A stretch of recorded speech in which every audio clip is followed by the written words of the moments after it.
Hi Kevin, how are you doing? Pretty good. Awesome, good to hear. So let's get started.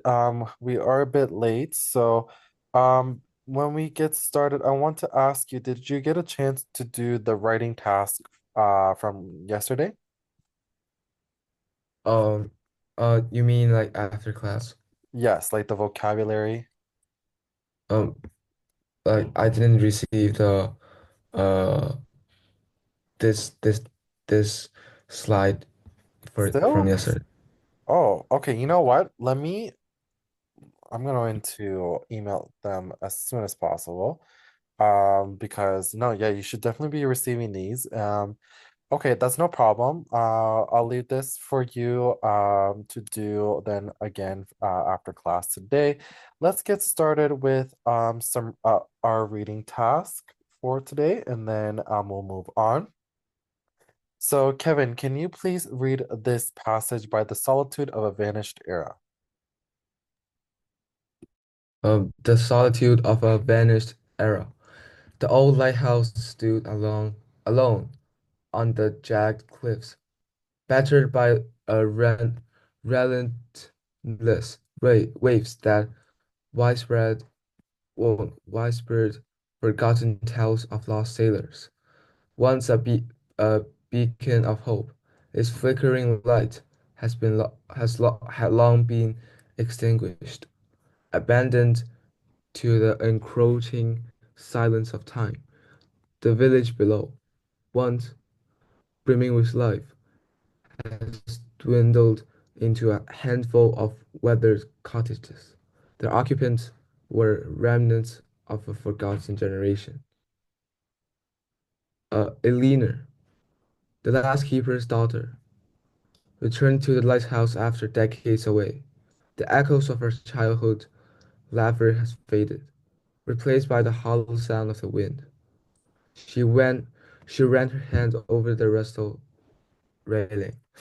Each groove a painful memory of nights spent waiting for a father who would never return from sea. She had once believed the lighthouse held magic, that its beam could reach beyond the horizon and pull her father's ship home. But the sea, indifferent and cruel, had swallowed both him and her innocence whole. Now, standing in the empty tower, she could almost hear his voice carried in the howling wind. Time has stolen the warmth from the walls, leaving only the cold grip of solitude. With a heavy heart, she closed the door behind her, leaving the lighthouse to its fate, forever a monument to loss and longing.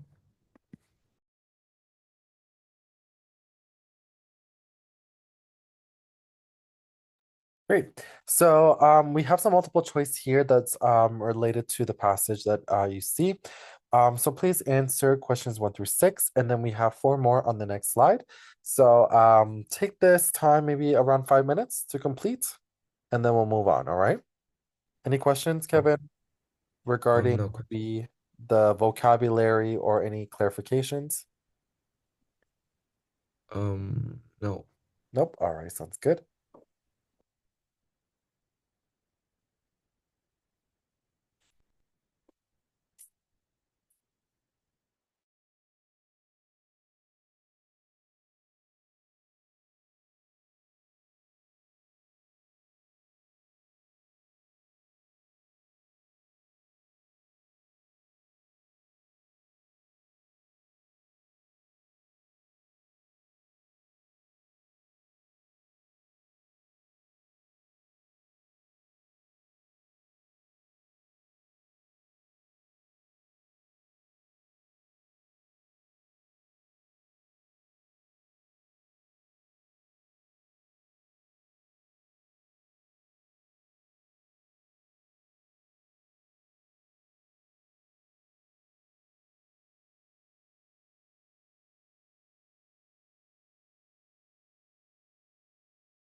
Awesome. All right. So let's move on to the next four, and I'll give you 5 minutes to complete.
All right. So, that concludes our multiple choice. Let's take up the answer key. Sorry, just let me go back here. So you see so the second one is B. So what does the lighthouse symbolize in the passage? A relic of forgotten history and loss. Mhm. And then you said B, C, B, which you got correct. Awesome. B, B, C, D. Awesome. So you got majority of it correct, Kevin. It was just number two. It was a relic of forgotten history and lost. All right. So let's move on to the uh, writing task. So let me just get that shared. Sorry, just give me 1 second.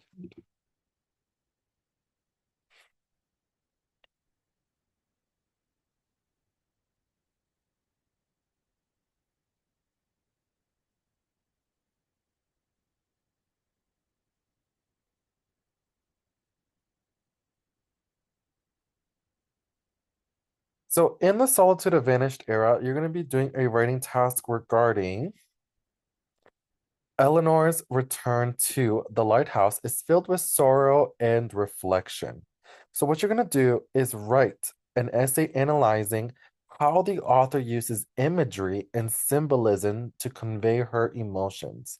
So, Kevin, just real quick, can you please define what is imagery and what is symbolism?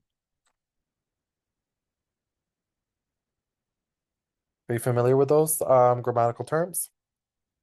Uh, so imagery is like using, how can I describe?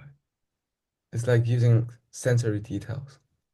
Absolutely. Do you know what those sensory details creates it's more visual, right? So you're creating a Yes, mental image in your yes. and then what is symbolism? It's like using one thing to represent another. Absolutely. Now symbolism, there's many ways it can be used. So whatever you find, just explain exactly how that is symbolism as well. So in your response, you're going to provide specific details in passages. Remember, you're going to find what imagery and symbolisms are used to convey her emotions specifically. So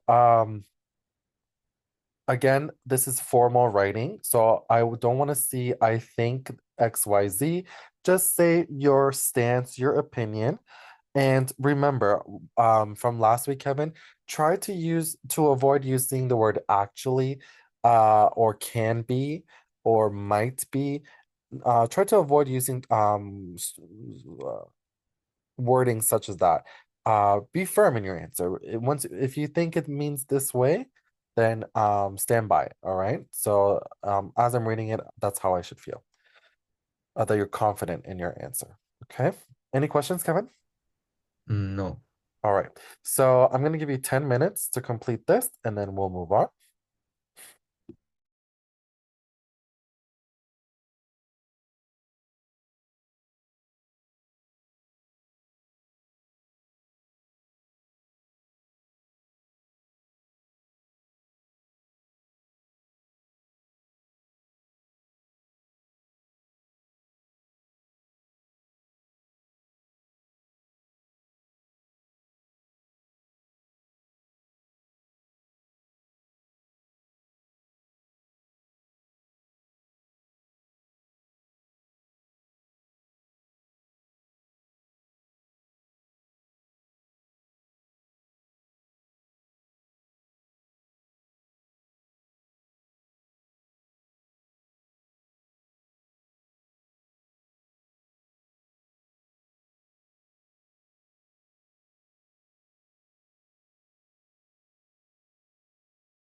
All right, Kevin. So, you have 1 more minute left. How are we doing with time? Do we need an extra few minutes, or I think we're okay? I'm okay. Okay. So then, just submit what you have in the next following minute, and then I'm just gonna get the document shared. So let me just pull that up.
All right, so let's take a look.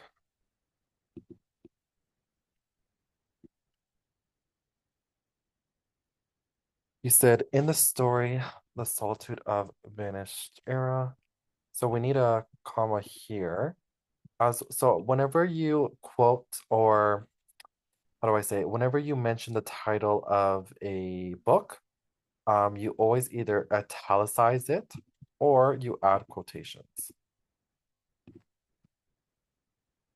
Okay. Uh, the author uses imagery and symbolism to represent the sorrow and distress.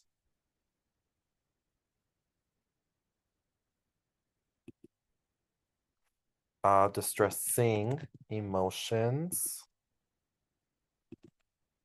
of uh, what's her name again? Eleanor. Firstly, imagery is used to convey the character's emotion. Um, she ran her hand over the rusted railing each. The rest of the lighthouse and railing, the rust of the lighthouse and railing allow audience to visualize a woman with sadness standing on an aged lighthouse, further highlighting her sadness and distressing emotion. Um, while this explanation is good grammatically, when we analyze this, there needs to be more to it, right? If you're gonna directly quote the story, make sure it adds enough information for you to comment on and for the reader to understand. Because when you just say she ran her hand over the rusted railing, um, that in itself is not coinciding with the explanation you give. So here I would say is that um, the grimness of the condition and what or the rusted condition of the lighthouse while allowing readers to visualize um, to understand to see Eleanor um, running her hand on it creates a setting of sadness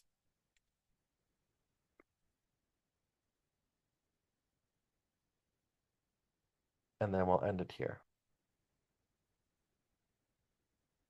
Okay. So here we take what we have read, right?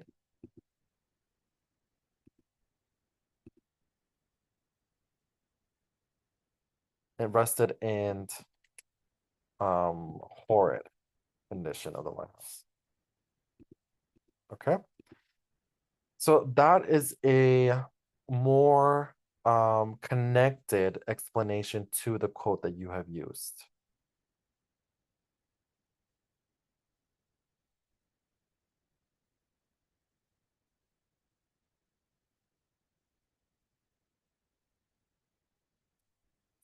Because you're mentioning the setting. Any questions about that, Kevin? No. Okay. You said, secondly, symbolism is used to convey the character's emotions. The lighthouse, the most essential element of symbolism, expresses I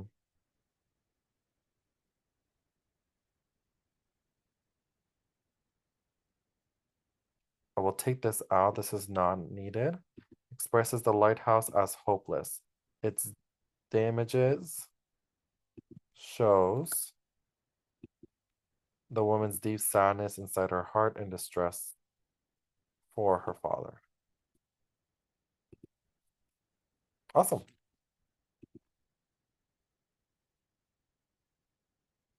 Okay, and that's it.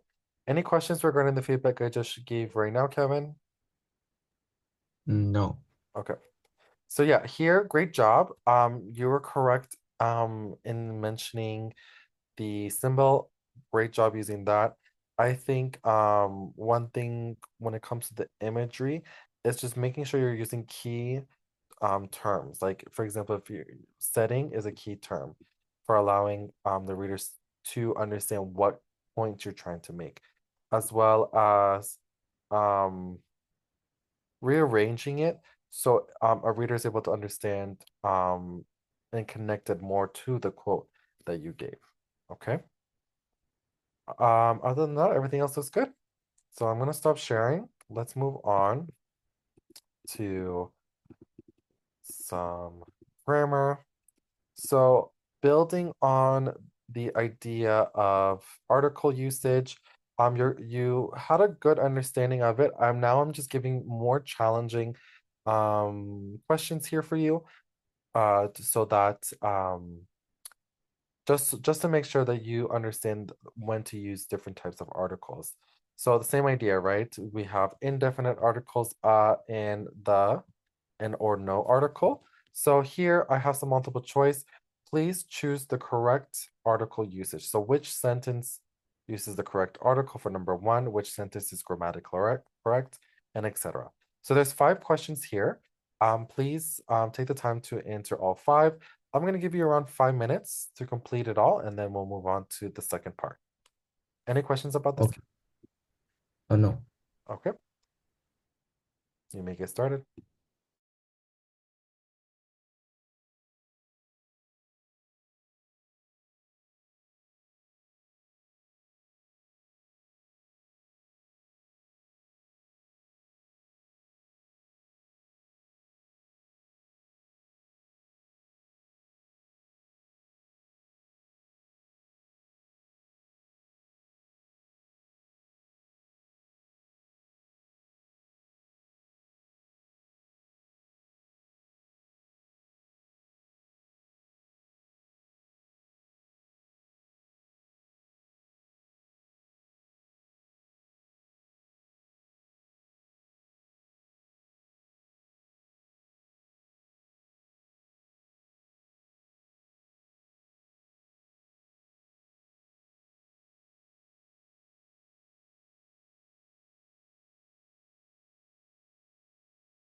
Awesome. So here, same idea, but we're filling in the blank. And so you're going to choose the correct article or if there might not be a need for an article. So again, 5 minutes, and then we'll move on.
All right.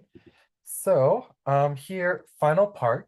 So what you're going to do is identify and correct the errors in the use of the articles in the following sentences. So here, each one is she traveled to a United Kingdom last summer. So just look at the article usage, see if it's correct. If it's correct, just leave it. If it's not correct, then fix it to what you think it might be. Okay. And you'll probably be having to write down the entire sentence. So I'm gonna give you 5 minutes in this task, and then we'll take it up. Any questions, Kevin? No. All right, you may get started.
All right, so let's take a look.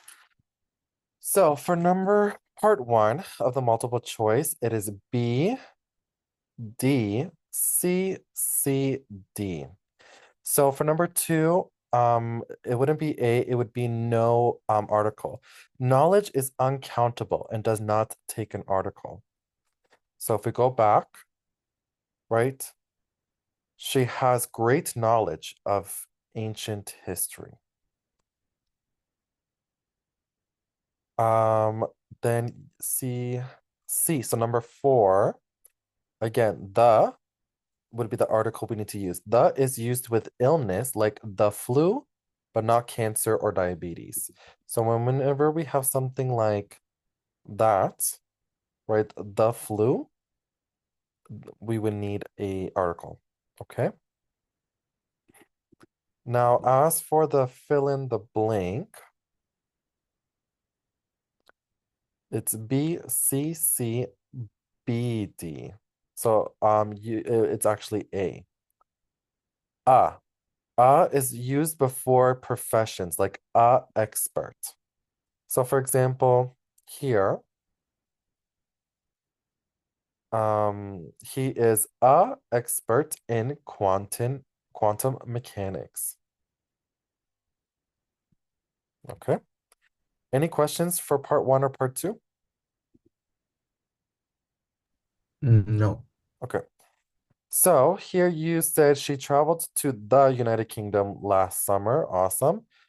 We need to find a solution to the climate change. Great. So it wouldn't be the, it would just be climate change. We needed to find a solution to climate change because climate change is a general concept. So we wouldn't say the, okay? We would just take that out. So no article. You said he gave me a useful piece of advice. Awesome, that is correct. Number four, Mount Everest. So it does not need an article. Mount Everest, any mountain names does not take an article. Okay. So like Mount Fuji, Mount Rushmore, Mount Everest, every mountain does not take an article.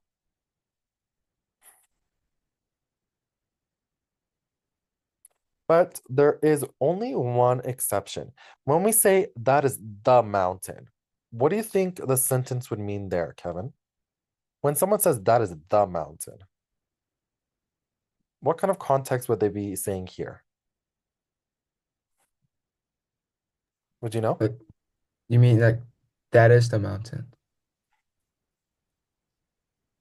Well, yes, that's actually another way to put it. That is the mountain.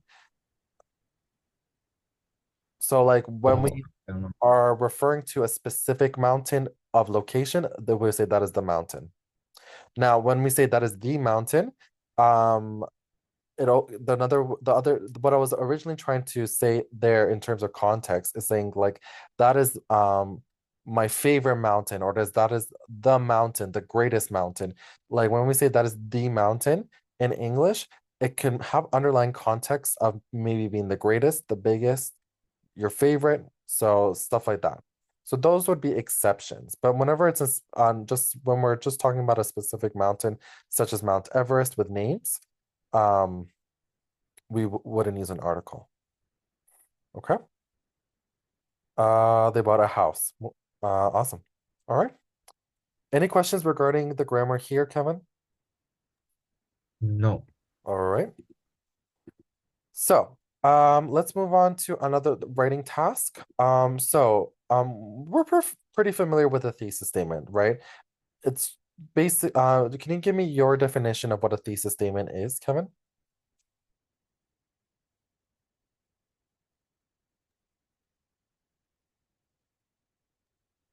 So thesis statement is uh just telling you like what is the story we'll talk about. Yeah, it's something very close. It's basically stating the essay's point of view. So let's say, do you like pineapple on pizza? This essay state will aim will convince the reader that pineapple on pizza is bad or good. Something so just basically it states the aim of the paper.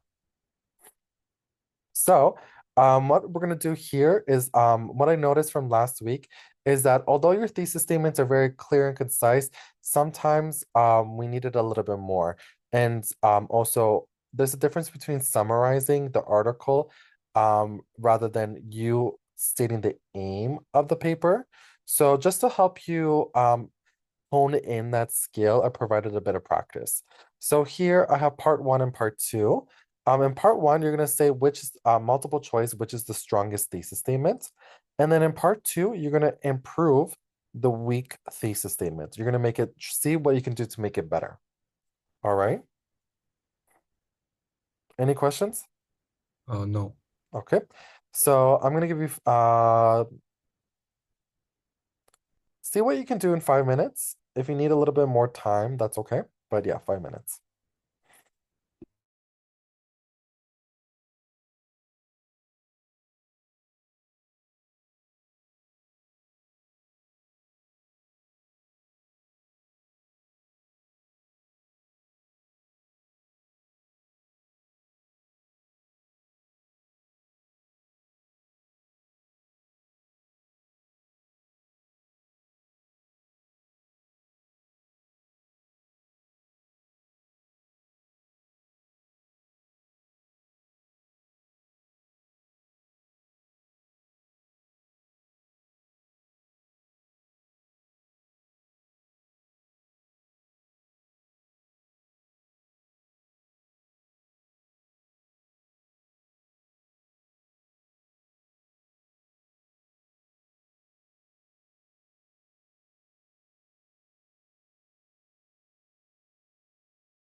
So one more minute, Kevin. Just send me what you it's okay if you're not completely finished, but do your best to submit what you have.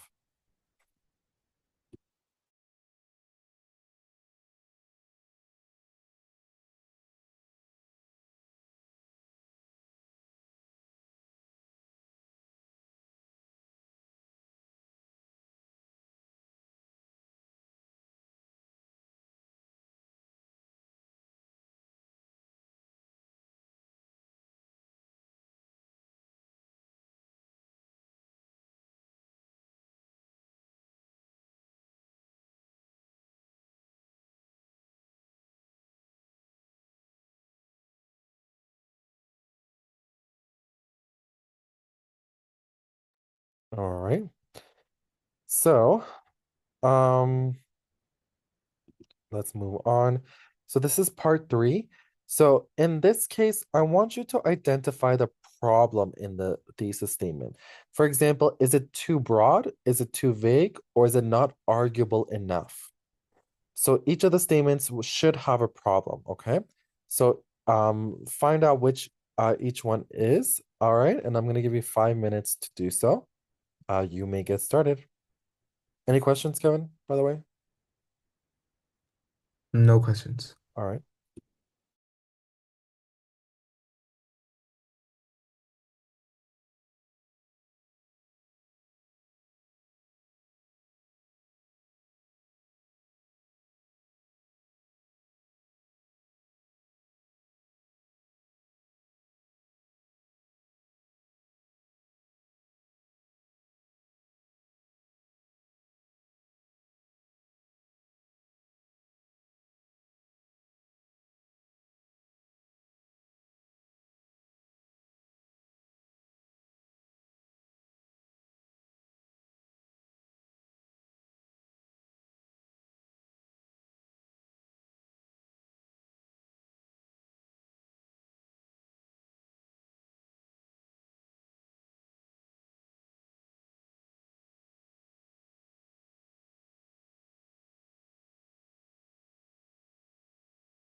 I have a question.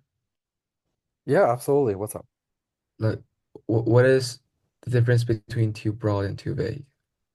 Yeah, so broad is this idea of that it captures too much, right? Too much of a certain topic. So for example, um food is good for you. So that is a too broad of a question. For like it does not address a specific area of food, right?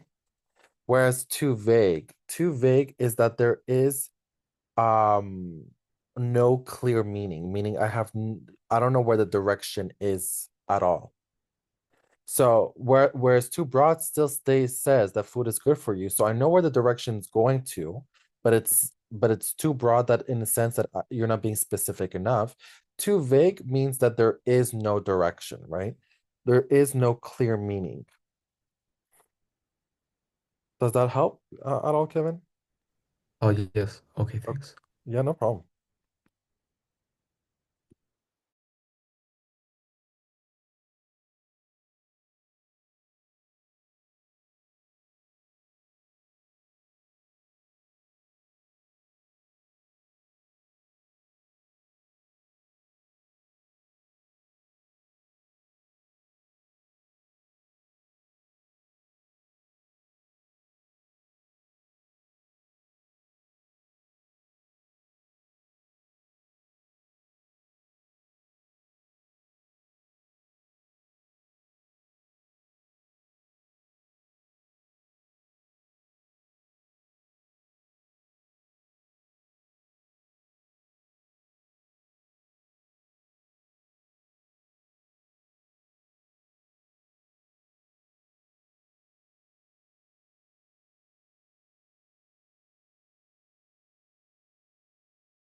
All right. So for number one, it is BB. That is correct. Awesome.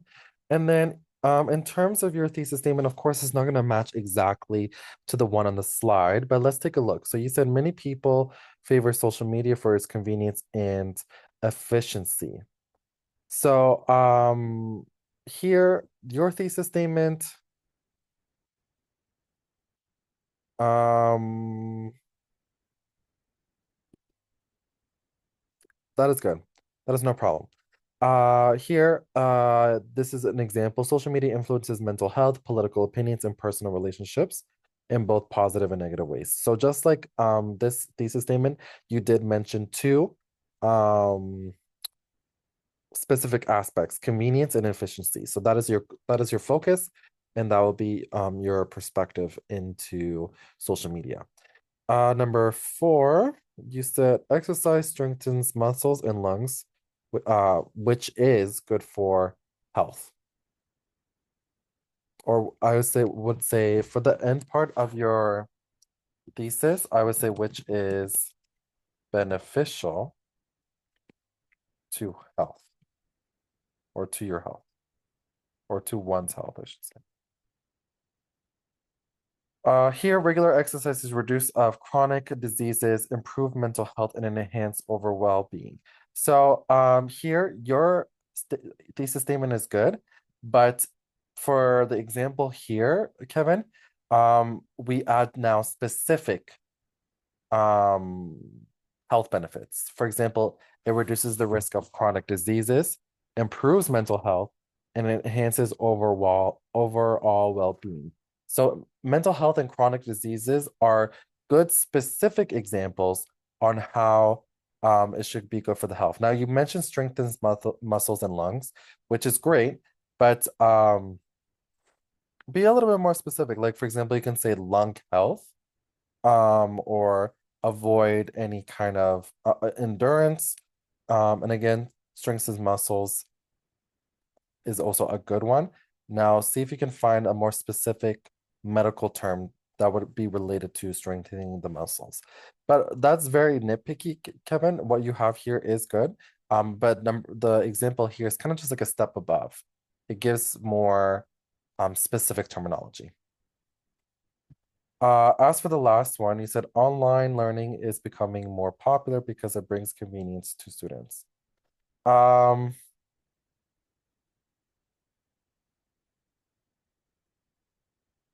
Again, this is a good example. Here, the example I have here is that it adds a little bit more, right? The growing popularity of online learning is transforming education by increasing accessibility, but also presents challenges in student engagement and effectiveness. So, by increasing accessibility, it brings convenience to students. That's a great specific point. Here, we just have a counter argument, which is not necessary sometimes in thesis statements, but here for the last example, how you should take inspiration from is the wording, the growing popularity, transforming, accessibility. Those are some terms that you can gain some inspiration from, not only from what you read, but also the vocabulary that I'm teaching you, Kevin, can help you with some of that. For example, accessibility was one of those terms that we did learn before. Um, Now, for number one, too broad, awesome. For number two, it's not arguable. So it needs reasoning or evidence to support why the death penalty is bad. And then number three is too vague. It needs an explanation of why reading is fun and its impact. Okay. Any questions, Kevin, regarding this? No. All right. Awesome. So here what I want you to do is that we're going to do a writing prompt. So this is a reading passage that I'll have you read soon. But I just want you to keep in mind that in the TOEFL exam, typically what they do for writing practices is that they give you a reading passage, then they give you a lecture audio, right, that contradicts the perspective of the reading passage. Um, since I don't have specific audio for specific examples, I just gave a summary of the opposite of this reading passage. All right.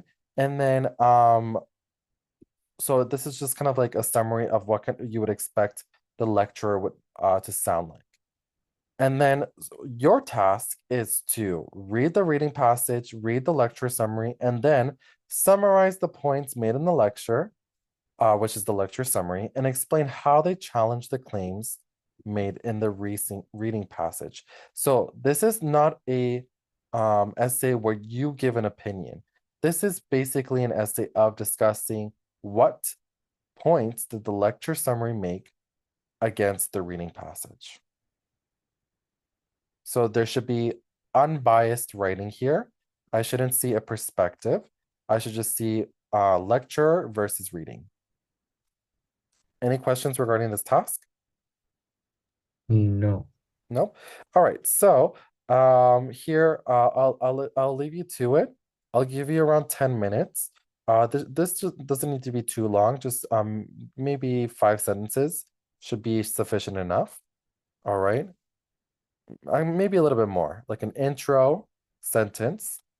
Then you go into what points did the reading passage make, what contradiction points did the lecturer make, gives supporting evidence, and then your opinion.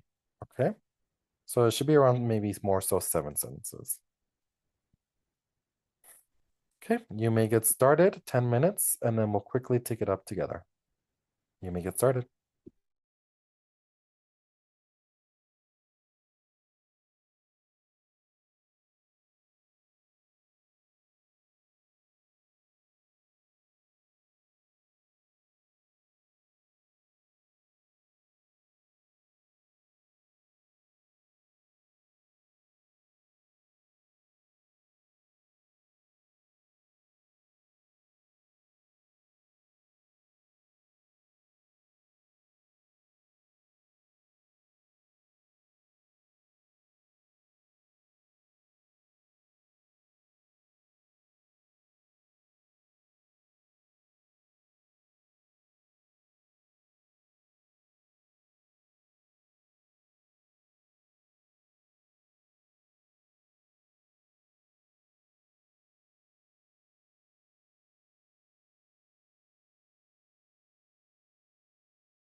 So you have 1 more minute, Kevin. So try to submit what you have done so far, and then we'll edit with the time remaining, okay? I am going to stop sharing just so I can get the document ready. Oh, okay, he's just submitted it. Perfect. All right. So let's take a look.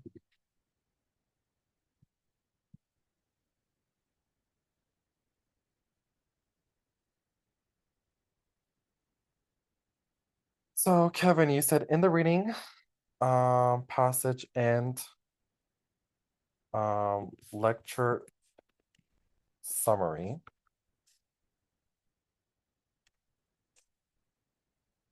they represent two perspectives toward social media.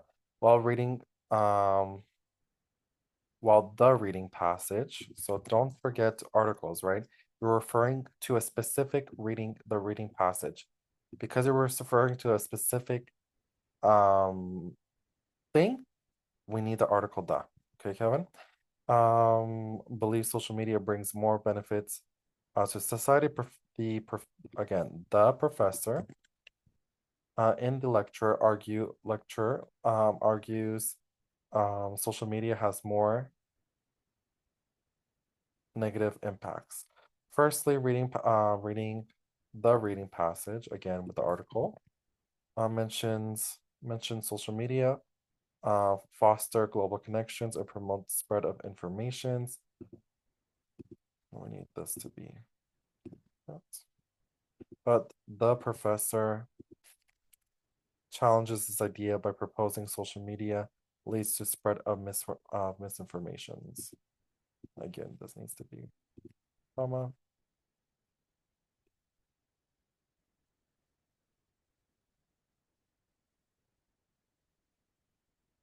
to the spread of misinformations and fake news, which further spelling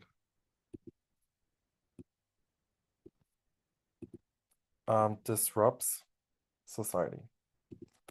On the other hand, while the reading passage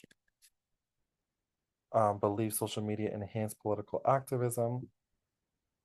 So again, just careful with the spelling.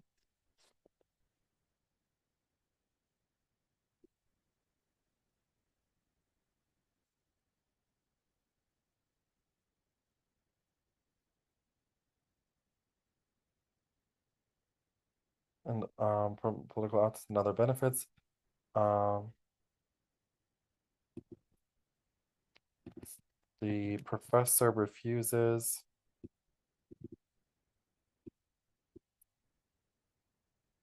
its benefits because he firmly believes social media will threat private users' safety and rights. Awesome. Okay, so this overall, Kevin, this is a great job. I think just the same thing, the article usage, especially with the, I think we need a little bit more practice on. So I'm gonna next tomorrow, we're meeting tomorrow as well. So I'm gonna have you practice two things. When to add the apostrophe S's, and we're gonna focus specifically on using the article the. Because I think with and you're pretty good on. It's just using this article the when to use it is pretty important for you to know. Um, and the reason why I'm being picky on this grammar rule is because whenever you're doing any writing task, whether that be in the TOEFL exam, in university, in wherever you are in life, using articles is very important in English, and using them properly is very important. So in the TOEFL exam, it doesn't matter how, well, of course, it does matter how well you analyze, but it'll be hard to understand fully if the articles are not being used properly, which might give you points off. Okay. So I'm going to stop sharing here. Do you have any questions, Kevin, regarding today's session? No. Okay. So also, Kevin, I talked to Dr. Joe Academy. They are going to follow up with you